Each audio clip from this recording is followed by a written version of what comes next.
जिंदा लड़की थी और वो लोग एक जिंदा इंसान को जलाने जा रहे थे। वो लोग बगैर कोई देरी किए उस लड़की को एक फायर बर्नर में डालकर जला देते हैं। थोड़ी देर गुजर जाने के बाद उस बिल्डिंग का क्लीनर वहाँ पर आता है और उसे उस फायर बर्नर से आवाजें सुनाई देती हैं और वो कुछ बगैर सोचे समझे उस फायर बर्नर को ओपन कर देता है। और यहाँ पर हमें पता चलता है कि उस लड़की को जिंदा क्यों जलाया गया, क्योंकि वो लड़की एक ज़ॉम्बी थी। वो ज़ॉम्बी लड़की उस क्लीनर को अंदर खींच लेती है और वो दोनों आग में जलने से मर जाते हैं। अब यहाँ पर ये सवाल उठता है कि वो ज़ॉम्बी लड़की इस हॉस्पिटल में कैसे आ गई, और अगर वो ज़ॉम्बी इस हॉस्पिटल में है तो यकीनन बाकी ज़ॉम्बीज भी इस हॉस्पिटल में हो सकते हैं। फिर हम गाड़ी में 3 लोगों को देखते हैं, जिसमें एक लड़की का नाम एलिसन था और उसके साथ उसकी मदर और उसका एक फ्रेंड भी था। एलिसन और उसकी मदर की सर्जरी के लिए वो लोग आउट ऑफ सिटी किसी हॉस्पिटल में जा रहे थे। अब जो एलिसन का फ्रेंड होता है वो मेडिकल फील्ड में था, लेकिन उसे ब्लड फोबिया था। ब्लड फोबिया एक ऐसी बीमारी होती है जिसमें किसी इंसान को खून देखकर बिला वजह के चक्कर आने लगते हैं और उसे बहुत ज्यादा डर लगता है। और जब एलिसन की फ्रेंड को ये पता चला कि उसे ब्लड फोबिया है तो उसने मेडिकल फील्ड को स्किप कर दिया। ये लोग जब उस हॉस्पिटल में पहुंचते हैं तब एक लेडी डॉक्टर इनका वेलकम करती है और उस लेडी डॉक्टर का नेम जेंजा होता है। अब हॉस्पिटल में जब वो लोग डॉक्टर के पास जा रहे होते हैं तब एलिसन की फ्रेंड को वहाँ पर खून देखकर चक्कर आने लगते हैं और डॉक्टर जो कि अपने बाकी पेशेंट्स का चेकअप कर रहा होता है। ये डॉक्टर उस हॉस्पिटल का सीनियर डॉक्टर था और ये वही डॉक्टर था जिसने उस लड़की को जला दिया। डॉक्टर एलिसन का चेकअप करता है और उससे सारी इंफॉर्मेशन लेने के बाद सर्जरी के लिए तैयारी करता है। डॉक्टर सर्जरी के लिए तैयारी कर रहा होता है और तब तक ये लोग बाहर वेट करते हैं और बाहर ये लोग उसी वार्ड बॉय से मिलते हैं और इनके दौरान कुछ बातें होती हैं। दूसरी तरफ एलिसन की मदर की सर्जरी ऑलमोस्ट स्टार्ट होने ही वाली थी। बाद में एलिसन को भी सर्जरी के लिए बुलाया जाता है, लेकिन एलिसन की फ्रेंड को कुछ ऑकवर्ड फील हो रहा था क्योंकि ना तो उन लोगों ने डिटेल से एलिसन का चेकअप किया था, जैसे उसका ब्लड ग्रुप टेस्ट नहीं किया था, और उससे भी ज्यादा बड़ी बात ये कि वो डॉक्टर्स उसकी सर्जरी नहीं कर रहे थे। तब वो वार्ड बॉय एलिसन की फ्रेंड को बाहर घुमाने के बहाने से ले जाता है। वो वार्ड बॉय एलिसन की फ्रेंड को एक फार्मेसी में लेकर जाता है जहाँ पर मेडिसिन के साथ एक ड्रग भी आया हुआ था जिसे चोरी से वो वार्ड बॉय लेता था। एलिसन की फ्रेंड को वहाँ पर बेड पर लेटी हुई एक लड़की दिखाई देती है जिसके फेस पर एक मास्क लगा हुआ था और उस लड़की के हाथ पांव भी बांध रखे थे और ऐसा फील हो रहा था कि जैसे उसे यहाँ पर कैद किया हो। एलिसन का फ्रेंड समझता है कि शायद उस लड़की को मास्क की वजह से सांस लेने में डिफिकल्टी हो रही है और उसे हेल्प चाहिए, और ये सोचकर वो उस लड़की का मास्क रिमूव कर देता है और वो लड़की काफी अजीब नजर आ रही थी और कंट्रोल से बाहर होकर वो एलिसन की फ्रेंड को ही काटने लगती है जिसने उसकी हेल्प की, क्योंकि वो कोई नॉर्मल इंसान नहीं थी बल्कि वो लड़की एक ज़ॉम्बी थी। आवाजें सुनकर वो वार्ड बॉय भी वहाँ पर आ जाता है और उस लड़की को देखकर उसे भी समझ नहीं आ रहा था कि ये क्या है, और वो दोनों डरते हुए और उस लड़की का फेस कवर किए बगैर ही वहाँ से भाग जाते हैं। और वो ज़ॉम्बी लड़की अपने दांतों से अपने हाथों पर लगाई गई पट्टियां खोल लेती है। एलिसन का फ्रेंड जल्दी से एलिसन के पास आता है क्योंकि अब वो इस हॉस्पिटल में स्टे करना नहीं चाहते थे और वो एलिसन को वहाँ से लेकर भागना चाहता था, लेकिन डॉक्टर उसे बाहर जाने के लिए बोलते हैं और बाय मिस्टेक वो इंजेक्शन जिससे डॉक्टर पेशेंट को बेहोश करते हैं वो एलिसन के फ्रेंड को लग जाता है और वो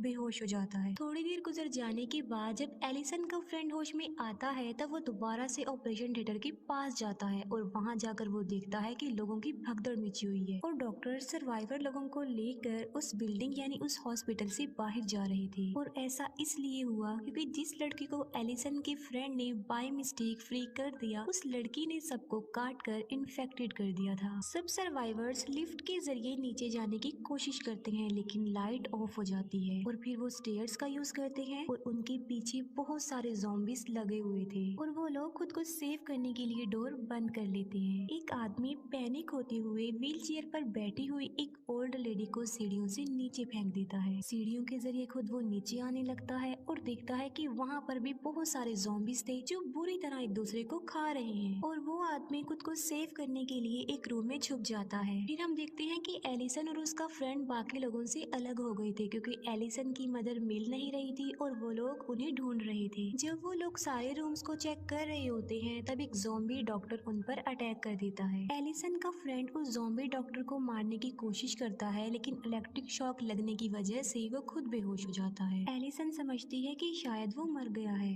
और वो उसे वहीं पर अकेला छोड़कर वहाँ से भाग जाती है। कुछ इन्फेक्टेड लोग एलिसन के पीछे पड़े हुए थे और उनसे बचने बचने के लिए एलिसन एक रूम में जाती है जहाँ पर वो देखती है कि बाकी ज़ॉम्बीज ने डॉक्टर्स को मार डाला है और वो वहाँ से भाग जाती है। एक सर्वाइवर मैन खुद को सेव करने के लिए एक किचन में जाता है जहाँ पर वो एक लड़की से मिलता है जो कि सर्वाइवर थी। एलिसन एक लेडी से मिलती है जिसकी फेस की हालत काफी खराब थी क्योंकि उस लेडी की सर्जरी चल रही थी और क्योंकि ज़ॉम्बीज आने की वजह से डॉक्टर्स ने उसकी सर्जरी को अधूरा ही छोड़ दिया। एलिसन उस लेडी को लेकर अपनी जान बचाने के लिए किचन में जाती है लेकिन वो लोग उन्हें अंदर आने नहीं देते। तब एलिसन बचने के लिए एक रूम में जाती है जहाँ पर उसे उसकी मदर मिलती है जो कि बेहोश थी और वो अपनी मदर को लेकर वहाँ से भागने लगती है और एक ज़ॉम्बी लेडी उसके पीछे पड़ जाती है और तभी बिल्कुल ठीक वक्त पर वो वार्ड बॉय आकर उस ज़ॉम्बी लेडी को मार डालता है लेकिन तब तक वो एलिसन की मदर को काट चुकी थी। एलिसन का फ्रेंड होश में आता है और खुद को सेव करने के लिए वो एक लेबोरेटरी में जाता है और वहाँ जाकर वो दिखता है कि कुछ एनिमल्स को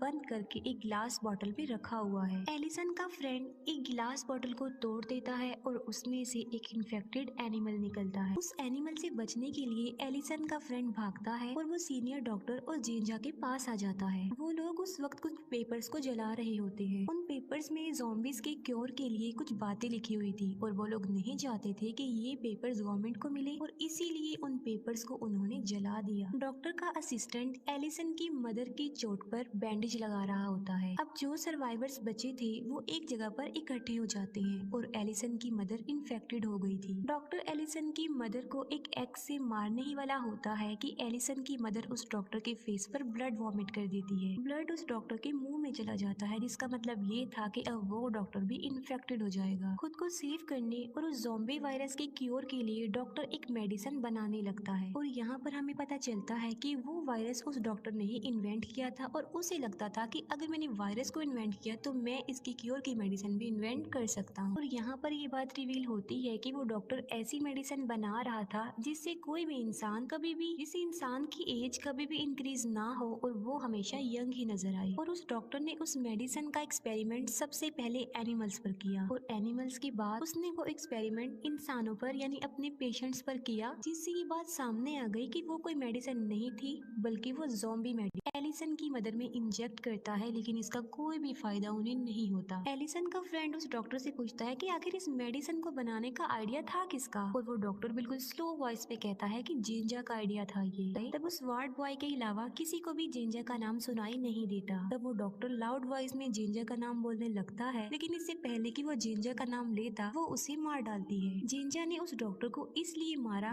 क्योंकि वो नहीं चाहती थी कि उसका राज सबके सामने खुल जाए। जेंजा कहती है कि मैंने इस डॉक्टर को इसलिए मारा क्योंकि वो इन्फेक्टेड था और थोड़ी देर बाद उसने ज़ॉम्बी बन जाना था जो हमारे लिए खतरा था और वो किसी को भी नुकसान पहुंचा सकता था। अब एक और डॉक्टर और एलिसन का फ्रेंड जो कि मेडिकल स्टूडेंट था वो दोनों अब ज़ॉम्बी के क्योर की मेडिसिन बनाने की कोशिश करते हैं। अब जैसे ही वो डॉक्टर क्योर का इंजेक्शन एलिसन की मदर को लगाने लगता है तो एलिसन की मदर उसे काट लेती है। अब डॉक्टर को पता था कि मैं भी इन्फेक्टेड हो जाऊंगा और ज़ॉम्बी बन जाऊंगा तो वो एक कटर से अपना हाथ काट कर खुद को सेव कर लेता है। अब एलिसन ना चाहते हुए भी एक एक्स से अपनी मदर को मार डालती है। अब सिर्फ 5 सर्वाइवर ही बचे थे और ये लोग खुद को सेव करके जिस जगह पर थे वहाँ पर भी ज़ॉम्बीज थोड़ी देर तक आने वाले थे और वो जगह उनके लिए सेफ नहीं थी। और तब एलिसन का फ्रेंड एक इमरजेंसी बॉम्ब बनाता है और वो एक ऐसा बॉम्ब था जिसकी बटन प्रेस करते ही वो ब्लास्ट हो जाता है। सब लोग आगे बढ़ते हैं और एलिसन का फ्रेंड वो बॉम्ब एक ज़ॉम्बी पर लगा देता है लेकिन बटन प्रेस नहीं कर पाता। वो सर्वाइवर्स खुद को सेव करने के लिए उस बिल्डिंग को छोड़कर किसी दूसरी बिल्डिंग में जाने का सोचते हैं। वो लोग छत पर आ जाते हैं और दूसरी बिल्डिंग पर जाने के लिए वहाँ पर एक स्टील बार लगा हुआ था। वो लोग एक एक करके हॉस्पिटल की दूसरी बिल्डिंग में जाने लगते हैं। सब लोग उस स्टील बार को पार कर लेते हैं लेकिन एंड पर 2 लोग रह जाते हैं, एक एलिसन का फ्रेंड और दूसरा वो डॉक्टर। अब क्योंकि डॉक्टर का हाथ कटने की वजह से उसका काफी खून बह चुका था जिसकी वजह से उसे चक्कर आने लगते हैं और वो वहाँ से नीचे गिर जाता है। तब एलिसन का फ्रेंड सेफली उस स्टील बार को पार कर लेता है और जिस बिल्डिंग में वो गए थे वो भी सेफ नहीं थी क्योंकि वहाँ पर भी ज़ॉम्बीज थे। वो वार्ड बॉय जेंजा को धमकी देता है कि मैं सबको बता दूंगा कि ये वायरस तुमने बनाया है और तुम्हारी वजह से ही ये वायरस इतना ज्यादा फैल गया है। उस बिल्डिंग में उन लोगों को एक और सर्वाइवर लड़की मिलती है जिसके पीछे एक ज़ॉम्बी पड़ा हुआ था। उस लड़की को सेव कर लेते हैं। जेंजा उस वार्ड बॉय का मुंह बंद करवाने के लिए एक प्लान बनाती है। वो एक रूम में जाती है जहाँ पर एक पेशेंट ज़ॉम्बी को बेड से बांधा हुआ था। वो उस ज़ॉम्बी को डोर के बिल्कुल करीब लाकर उस वार्ड बॉय को